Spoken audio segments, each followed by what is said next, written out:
has come to rest in her garden, come to paint the trees with emptiness.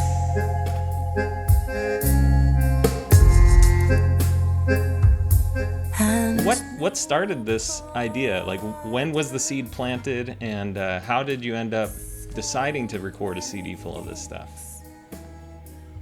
I think the seed was planted when Crimson started, because it's been noted since before I was ever in the band that there's disproportionately more men than women.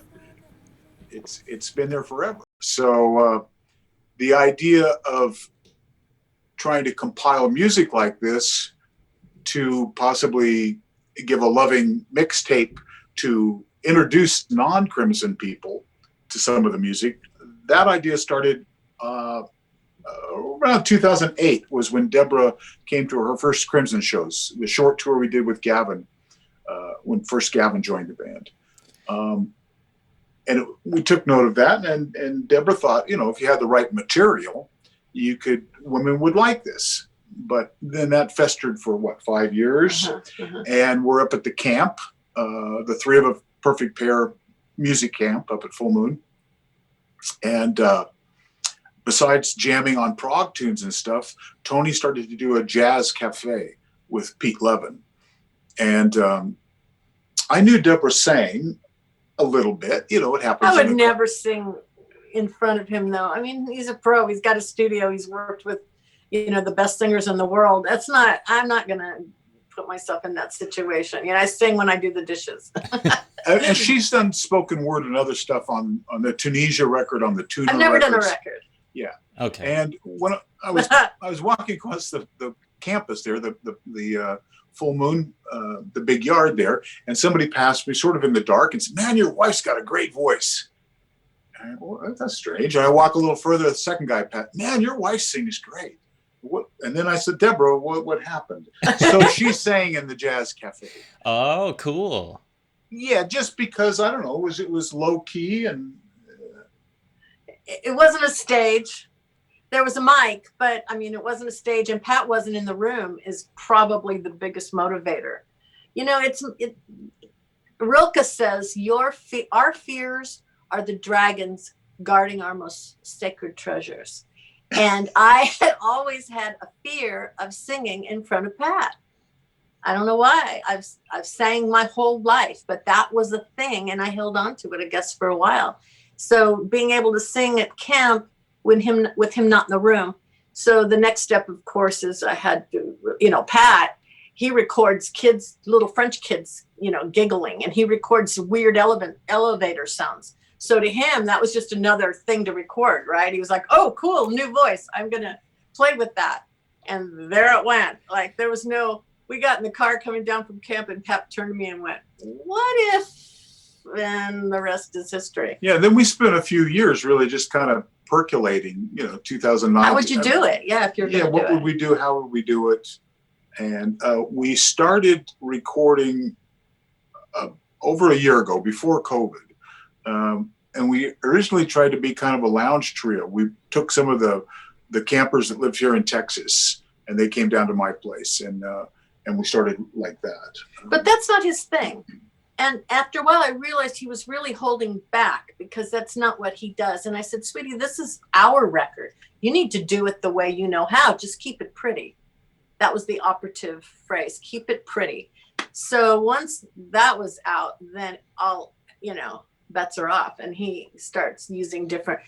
That's the interesting thing about the record, is he started working with different musical instruments. It's not electric guitar, 3 drums, blah, blah, blah, whatever. He had violins, he had violas, he had flutes to work with. He had weird Balinese, what was that crazy flute thing we've got in Elephant Talk? He plays Balinese, yeah, that's all. He had all these different instruments. And for Pat, that's like a big basket of fun things to play with. So once it was like opening Pandora's box. It got to be really, really fun. That's Not super just- cool. I love the instrumentation on this. Yeah. There's an accordion on Yep. which piece was it? That turned into It's on Inner Garden. Inner Garden. Oh man, what? And that's Christian Constantine, and it's fabulous. He came up with so much of the music on the record. I can't take any credit for it. The Campers are great musicians. They just didn't. Their life took them different places, you know. So they're not professional, Right? But they're great players. But some Very of them creative, are. very artistic people. So and they're obviously kind of crim heads, you know. And so they were in on it. They understood. We don't have to make it the same. We just have to. In fact, we don't want to make it the Yeah. same. How different can you reimagine doing this song? Like, how can we break it down? We didn't include Walking on Air. I mean, we didn't include Walking on Air, and we didn't include I Talk to the Wind, because we couldn't figure out a way to do it differently and still make it beautiful. I mean, Yeah. Walking on Air is perfect in itself. We couldn't reinvent that wheel. Right. It was not possible. We maybe in the future we'll come up with a different idea, but we couldn't do it. So Same thing Deborah, I have a question for you with Yes. your vocal styling. Is this how you naturally sing, or was this stylistically intentional? The style came from the way I naturally sing. Wow. It was off-putting a bit for Pat because I'm kind of a jazz girl. You know, that's my background, jazz and old standards. So it wasn't. Pat had to kind of work around that. I don't have a loud, shouty voice. I'm not Aretha Franklin. I wish I could sing like Janis Joplin, but I cannot. That's not what my voice does. My voice does what you hear it. And when I do the spoken word pieces, I sound like a 900 number. Like it's just, which he likes. He likes that. Yeah, I was wondering, Pat, this is a pretty sultry project for you. I'm kind of wondering if you did it for your own benefit. He did. No. In the press release, Pat said, yeah, we took it for a test. What did you say? Test drive from the office to the car to the bedroom. He said that in the press release. Maybe TMI, but that's okay.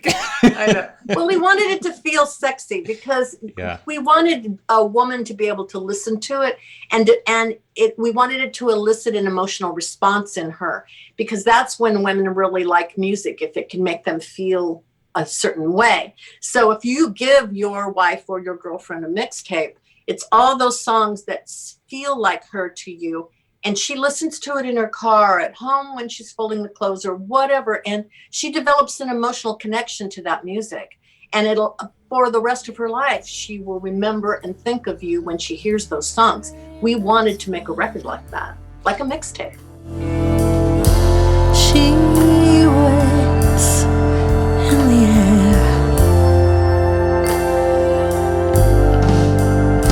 Not a Kudasai.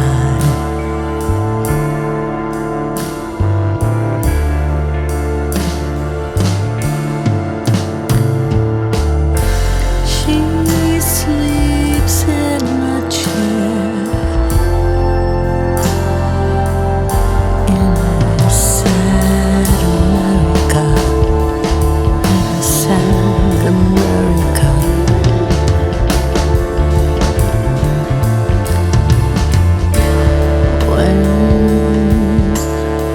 When was Since my wife and I got married about 17 years ago, this was before everyone was on social media. You know, Right. not everyone was on the internet. I mean, they had email, but and nobody really had CD burners either. You know, it wasn't that popular. Basically, only the weirdo studio people. You know, the people who want to write and record music at home, and they want to go a little indie. And so I burned CDs for my wife, just like this, with the songs you're mentioning. You know, I Talk to the Wind, Walking on Air, and Wow. you know, it's kind of like, can you turn this music, you know, into something that, let's face it, women would enjoy, you know? Because my wife just can't stand most of King Crimson's music. And we actually joked about this idea of getting her and Toya to have a conversation as like wives of guitarists who play Fracture. Yes. Because No, it's a such thing. brutal music, you know? Yes. Yes. And one of the funny things, I follow sometimes those Crimson fan pages, and men are always posting on those pages, how can I get my girlfriend or wife or sister to love King Crimson like I do? So other guys pop in and say, oh, sit her down in a dark room and put headphones on and make her play Red from start to finish. And I'm like, that's how you get your dude friend to like, that doesn't work for women. Hold Sorry, them hostage. That works. You and all your guitars will go in the basement. When Pat tried to introduce me to King Crimson, that's what he kind of did. He pulled out the record and start to finish. And I was like, can you please take that off? Like, we actually listened to Birdman. Well, that was about 5 years ago, but she got curious. What is this McDonald and Giles record? I have a couple copies of those. So. Yeah, he puts it on. So it wasn't until I went to my first King Crimson concert in 2008, and I saw Adrian Belew standing on stage singing "Walking on Air," and a fan left her seat, stood right in front of him, and tears were streaming down her face. And security tried to remove her. And Adrian wouldn't let her because he knew she had an emotional connection to that song and he was going to work it. And he did. Mm-hmm. And I went, you know what? Crimson, I'm going to go find other romantic songs that King Crimson does. I'm missing that element. We're all missing that element.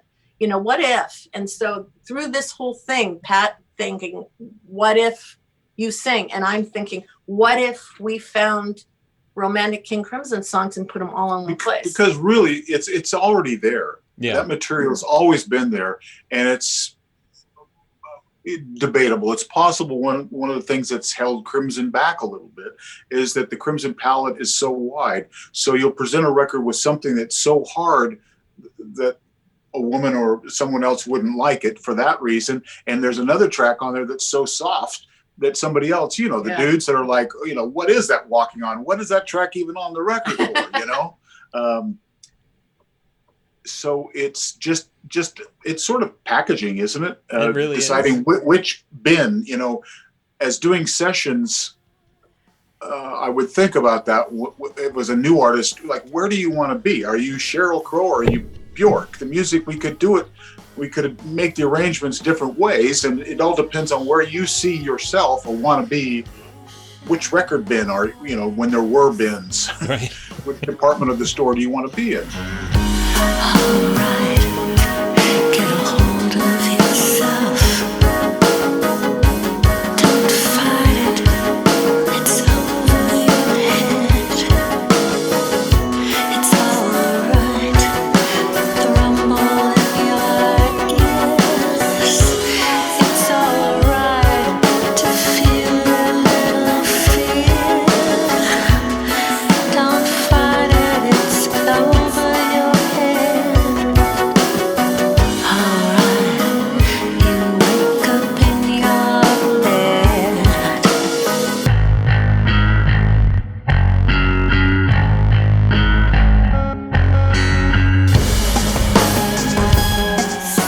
And I should mention quickly, you said about Deborah's voice that Deb has good pitch, good time, better than me. I noticed early on, it was down in Mexico actually, he came to me with guitar trio gigs. This was the gig when Bert, I think, couldn't get on a flight. And we had to do 2 guitar trio and me and Tony and do a gig. But tuning the rental drums, and I'm off to the side stage, and Deb, that's sharp. And I go, yeah. So she's got great pitch, great timing. She's got a very, very quiet voice. So when we talked about doing this, or where I've seen her sing a little bit on stage, I realized she can't hear herself. You'll never get, it's different on stage. You got to sing loud enough to get the monitors, or you got to bring the music down. So with a loud drummer, there's always going to kind of be a problem. So this was an opportunity recording here like this, that she could just sing as she sings. There was times in the beginning where I was trying to get her to sing a little harder, but it's just not her. It's not gonna work. So, well, I actually love that aspect because you can hear her mouth, you can hear her voice, you can hear. Well, I wanted that. She can tell you I'm a nut for like the Carpenters. Oh yeah. I would tell. I want to Yep. hear that. I want to hear the saliva before you say the word. Like Frank And, Zappa, he would do that all the time, with his really low, quiet stuff. I just love that stuff. You want to hear Me it. too. It's weird. Maybe it's an audio engineer thing where you're like, oh, I want to hear that little detail, but I liked it as a kid. Did I mean, you? when Close to You came on the radio, it was just so intimate.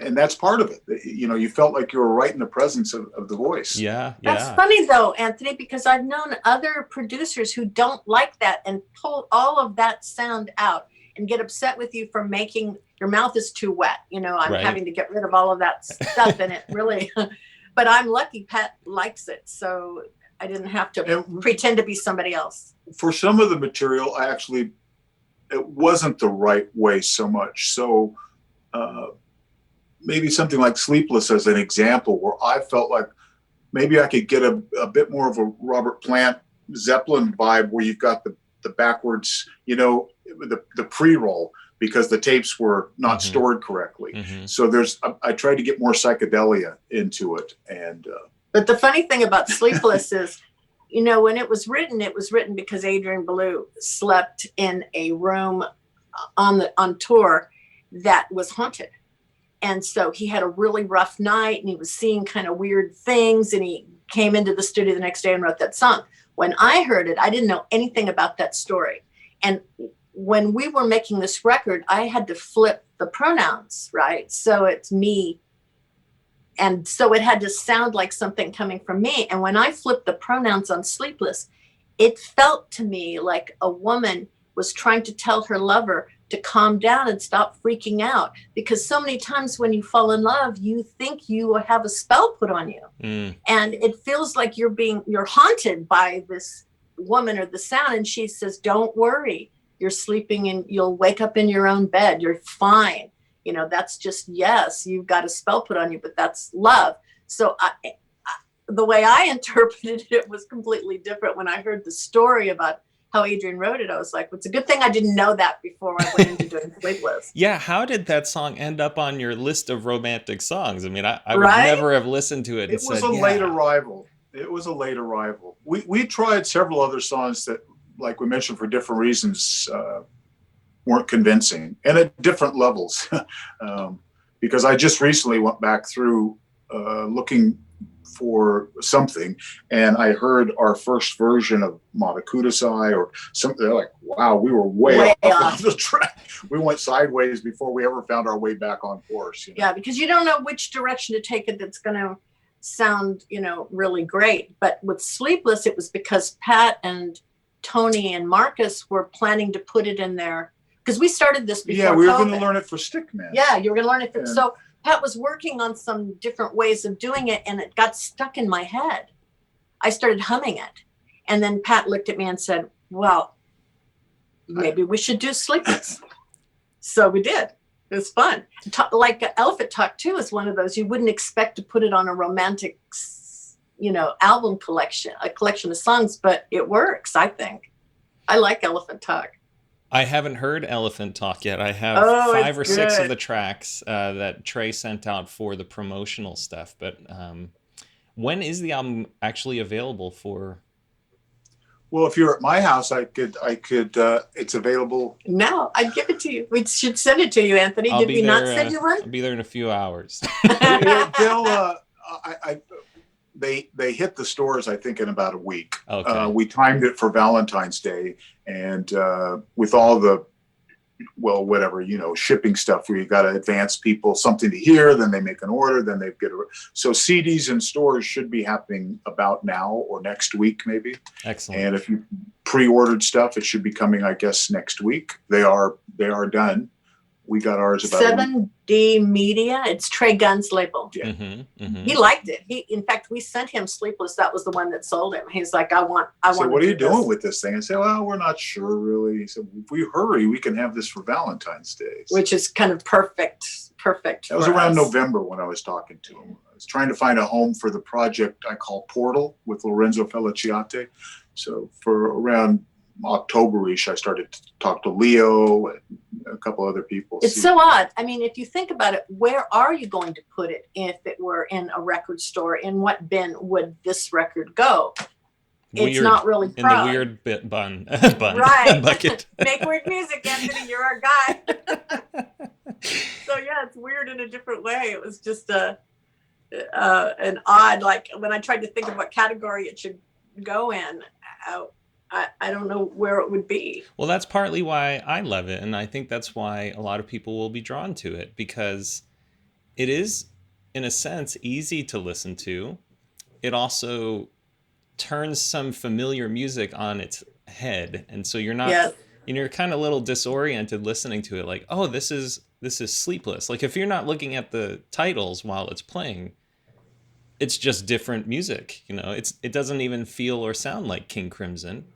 And I know it's more than just the instrumentation. You were bringing a completely different energy to it, and frankly, Pat, I don't think you'll take any offense to this, but I see this as your album, Deborah. I mean, Pat played on it, but I listened to it and I'm like, she is so front and center, and Pat and the rest of the musicians just kind of blend in to support you. So that's something that I really love about it. It's not, I know you two worked hand in hand on it, but it feels more like... he was the producer. I know, so he produced it that way. He did everything. When people compliment me on it, I want to say I was like a cymbal or a snare, like Pat. I don't think so. No, I think a good producer puts the talent front and center and knows what people are going to be attracted to. And that's what I like about this. It's not about listening to King Crimson. It's about listening to some beautiful music that's interesting. It does some things that are unexpected. And if you didn't know it was a King Crimson, song, it would just be a beautiful song or an interesting listen. Like, I think Pat did a great job producing. He did. I love my producer.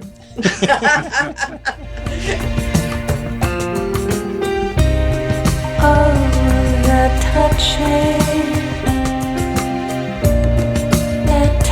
each other, they're feeling. They push and move and love each other. They fit together.